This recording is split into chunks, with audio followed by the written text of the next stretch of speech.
John Bagnall Berry, known as J. B. Berry, was an Irish historian, classical scholar, medieval Roman historian and philologist. He objected to the label Byzantinist explicitly in the preface to the 1889 edition of his later Roman Empire biography. Berry was born and raised in Clontibret, County Monaghan, where his father was rector of the Anglican Church of Ireland. He was educated first by his parents and then at Foyle College in Derry and Trinity College in Dublin, where he graduated in 1882 and was made a Fellow in 1885, at the age of 24. In 1893 he gained a chair in modern history at Trinity College, which he held for 9 years. In 1898 he was appointed Regius Professor of Greek, also at Trinity, a post he held simultaneously with his history professorship. In 1902 he became Regius Professor of Modern History at Cambridge University. At Cambridge, Berry became mentor to the medievalists as Stephen Runciman, who later commented that he had been Berry's first, and only, student. At first, the reclusive Berry tried to brush him off. Then, when Runciman mentioned that he could read Russian,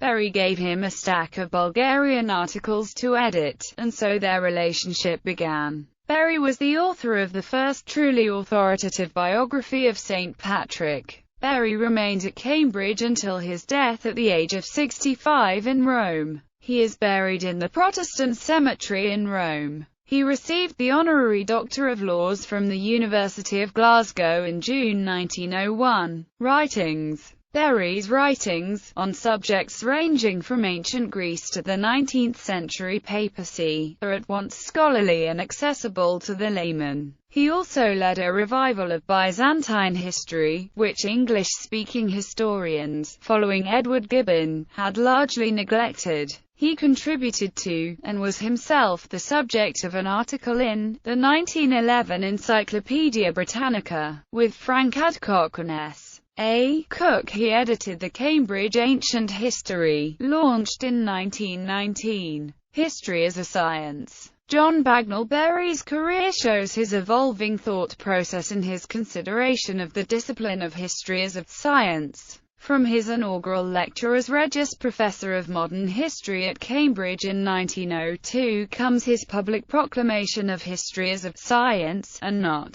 as a branch of literature. He stated, "I may remind you that history is not a branch of literature. The facts of history, like the facts of geology or astronomy, can supply material for literary art. For manifest reasons they lend themselves to artistic representation far more readily than those of the natural sciences, but to clothe the story of human society in a literary dress is no more the part of a historian as a historian, than it is the part of an astronomer as an astronomer to present in an artistic shape the story of the stars." Berry's lecture continues by defending the claim that history is not literature, which in turn questions the need for a historian's narrative in the discussion of historical facts and essentially evokes the question, is a narrative necessary?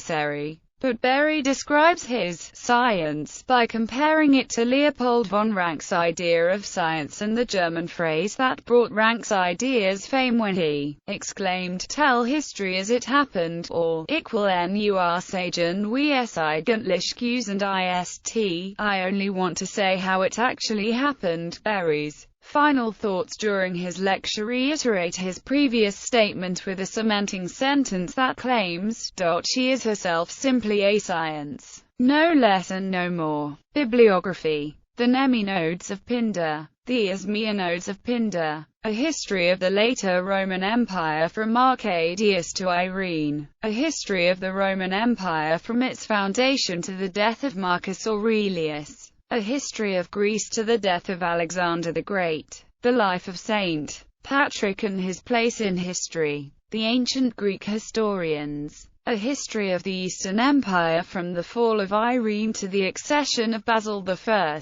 A History of the Freedom of Thought. The Idea of Progress. An Inquiry into its origin and growth. A History of the Later Roman Empire from the death of Theodosius I to the death of Justinian. The Hellenistic Age. Aspects of Hellenistic Civilization, with E.A. Barber, Edwin Bevan, and W.W. Tarn. The Invasion of Europe by the Barbarians. History of the Papacy in the 19th Century. As editor Edward Gibbon, The History of the Decline and Fall of the Roman Empire, at Online Library of Liberty. Edward Augustus Freeman, Freeman's Historical Geography of Europe. Edward Augustus Freeman, The Atlas to Freeman's Historical Geography.